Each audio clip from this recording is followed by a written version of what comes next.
বুখারী মুসলিমে আল্লাহর নবী বলেন, কোন মানুষ যদি খানা খেয়ে একটা কালেমা আছে, এই কালেমাটা পড়ে, গুফরাত খাতায়াহু, তার গুনাহগুলোকে মুছে দিবে রব্বে কারীম।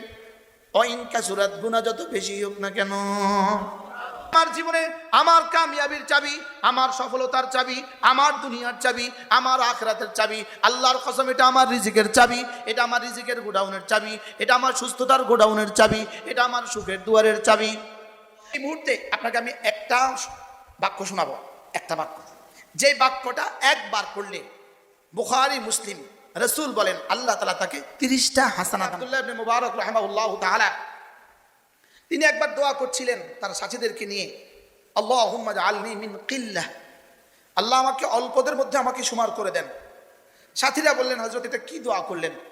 বলা তো উচিত ছিল আল্লাহুম্মা জিদনি ওয়ালা তানকুসনি, আল্লাহ আমাকে কমাবেন না, বাড়িয়ে দেন। আপনি বললেন কমের মধ্যে